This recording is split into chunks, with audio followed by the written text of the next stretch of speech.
Pernah gak sih kalian ngerasa kalau hidup tuh gini-gini aja?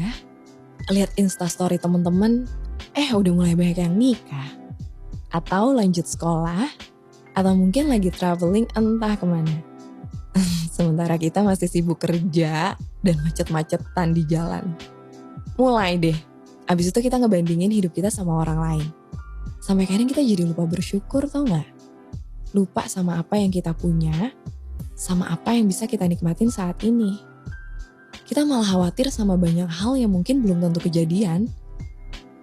Ingat deh kata Alisa Subandono, jalani hari penuh dengan rasa syukur. Gak perlu buang waktu untuk membandingkan dengan orang lain. Sadari bahwa semua telah ada porsinya. Jalani hari penuh rasa syukur. Ada banyak banget hal yang bisa kita syukuri. Misalnya nih, punya tempat buat berteduh, kita bisa makan nih hari ini, kita punya temen yang mau dengerin kita cerita, terus kita bisa berbuat baik sama orang lain, pulang tenggo. Wah, kayaknya gak akan selesai kalau kita sebutin satu persatu. Tanpa kita sadari, begitu sibuknya kita ngebandingin hidup kita sama orang lain, sampai-sampai kita lupa mensyukuri apa yang kita punya, apa yang bisa kita nikmatin saat ini. Tiap orang tuh punya porsinya masing-masing. Punya jatahnya sendiri-sendiri. Dan tentu aja punya waktunya masing-masing. Kalau kita lihat isi story orang-orang di media sosial, yang mungkin kelihatan keren dan baik-baik aja, well, orang emang hanya akan nunjukin yang baik-baik aja gak sih? Dan kita mungkin gak akan pernah lihat bagian buruknya. Gimana lelahnya perjuangan mereka, kita gak lihat. Lagi pula, hidup ini bukan perlombaan. Gak harus tuh yang namanya dulu-duluan. Hidup juga bukan seragam yang harus sama. Daripada kita sibuk ngebandingin diri sendiri sama story orang lain, lebih baik kita jalani hidup kita sebaik mungkin. Bersyukur, juga menikmati apa yang kita punya sekarang. Sebelum nanti kita mungkin kehilangan apa yang kita punya sekarang dan justru menyesalinya.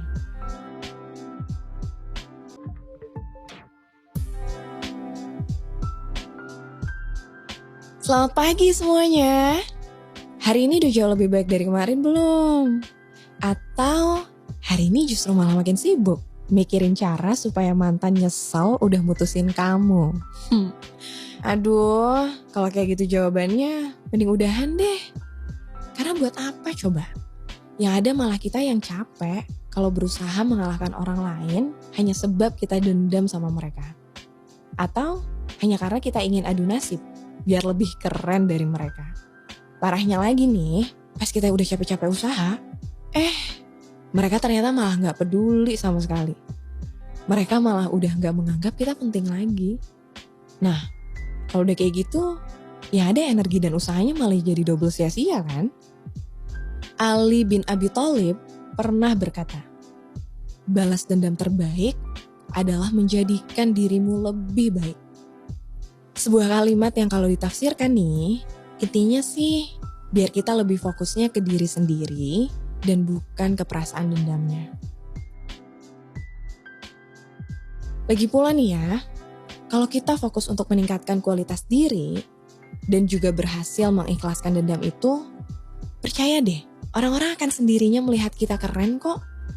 Tenang aja, tanpa usaha jadi keren, kita bisa tetap kelihatan keren seiring dengan kualitas diri yang semakin oke. Jadi daripada sibuk mikirin gimana cara balas dendam ke mereka yang udah nyakitin kita nih, mending kita sibuk untuk fokus menyayangi diri sendiri dan mengupgrade diri kita.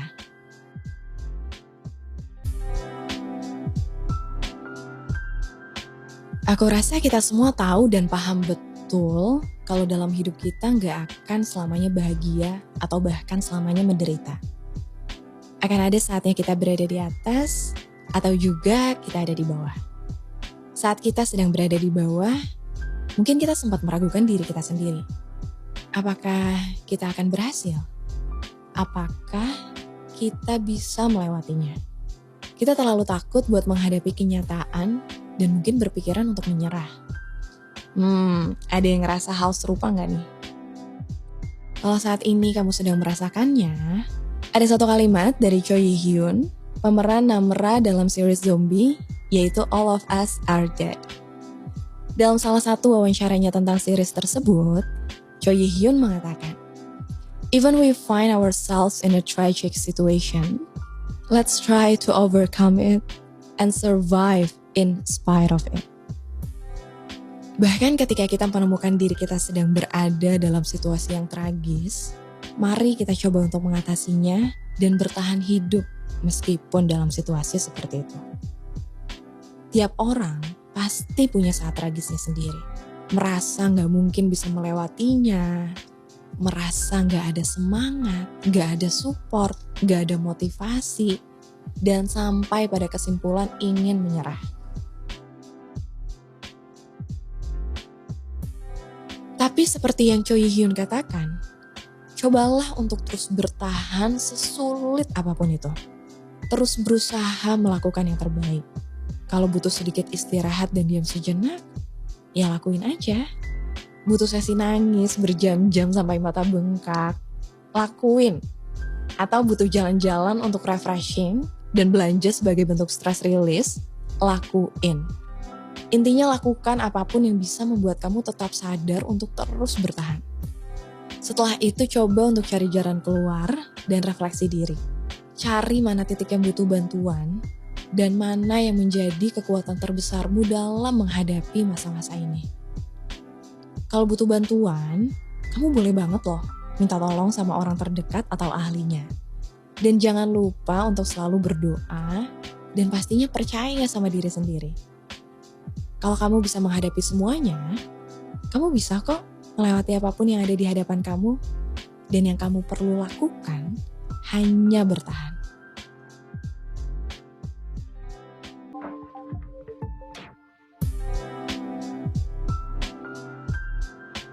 Bangun tidurku terus stalking.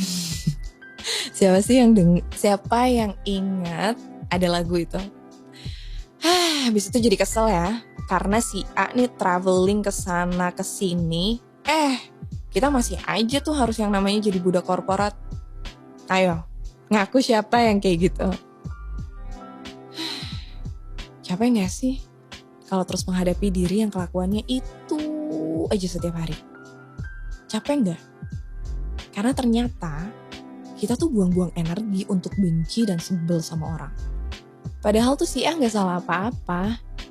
Karena bisa jadi niatnya ya emang cuma berbagi momen liburannya. Tapi kitanya aja nih yang benci sama update-annya. Benci sama orang lain, apalagi dengan kehidupan mereka tuh gak ada gunanya tahu. Kayak kata Gusmus nih, apapun sebabnya, kebencian kepada sesama hamba Allah hanya akan merugikan diri sendiri. Mereka sih happy-happy aja ya holiday, sedangkan kita udah kerjaan numpuk, ditambah gak gerutu, mood juga makin buruk. Ya udah aja tuh, capeknya jadi double berkali-kali lipat. Bener gak? Seberhasil apapun teman kita di luar sana, jangan pernah minder. Dan jangan pernah merasa diri kamu tuh gak ada apa-apanya.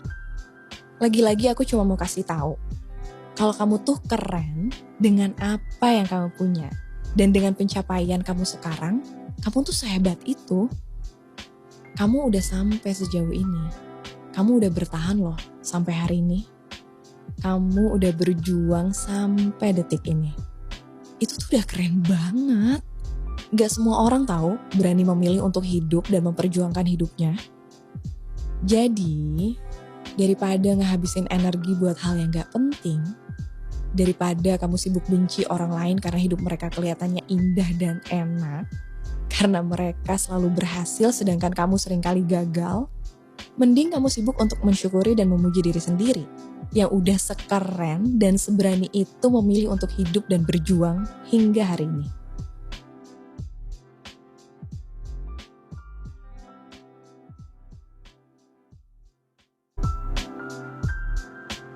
Apa yang ada di pikiran kamu kalau aku sebut kata rencana? Sebuah rancangan tindakan yang akan dilakukan di masa yang akan datang.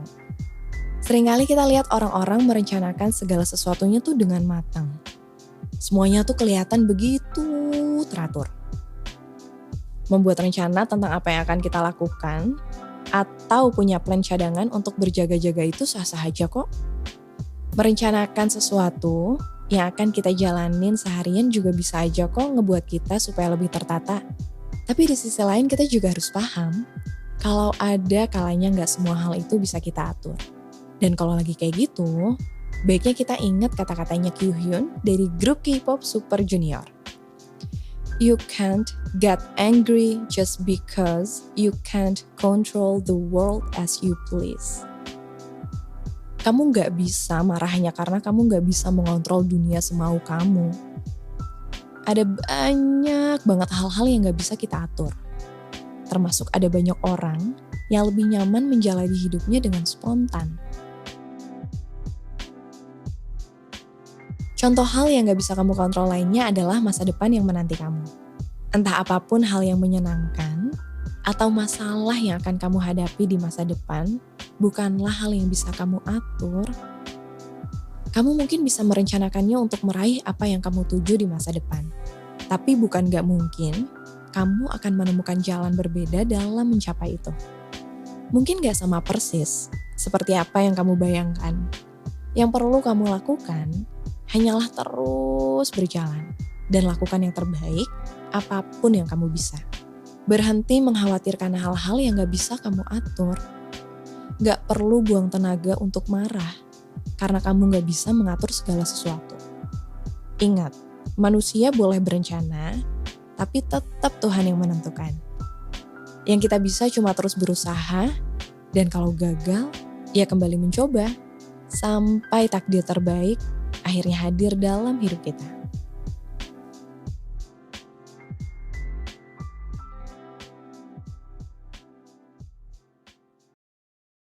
Sebetulnya seperti itu kendalanya ada di diri sendiri. Kita yang seharusnya bisa memilih apakah mau menganggap itu sebagai beban atau dibiarkan aja seperti angin lalu. Sama seperti yang dikatakan oleh R.A. Kartini. Banyak hal yang bisa menjatuhkanmu. Tapi satu-satunya hal yang benar dapat menjatuhkanmu adalah sikapmu sendiri. Semua hal di sekitar sebenarnya sangat amat bisa menjatuhkan. Tinggal kitanya nih yang milih. Mau anggap itu hal negatif yang bikin down, atau belajar berpikiran positif dan coba melihat hal itu dari sisi yang memberi pelajaran. Ya cuma namanya juga manusia ya. Apalagi kita hidup di zaman sekarang. Kita gak bisa terus-terusan dan selamanya berpikiran positif. Tapi aku percaya dan aku juga yakin kalau kamu bisa mengendalikan pikiran dan juga kamu bisa mengendalikan sikap kamu. Belajar deh untuk tahu maunya diri sendiri itu apa. Karena dari situ, kita bisa belajar untuk lebih fokus dengerin diri sendiri. Dan kita gak dengerin lagi komentar orang lain, atau komentar-komentar yang sebenarnya gak akan pernah 100% sejalan dengan keinginan kita. Coba deh, bayangin. Berapa banyak coba kita ketemu orang yang berbeda setiap harinya. Kalau lebih dari 5, berarti 5 isi kepala yang berbeda juga yang akan kamu hadapi. Kira-kira nih, stres gak sih kalau kita berusaha mengikuti kemauan mereka semua? Pasti stres kan?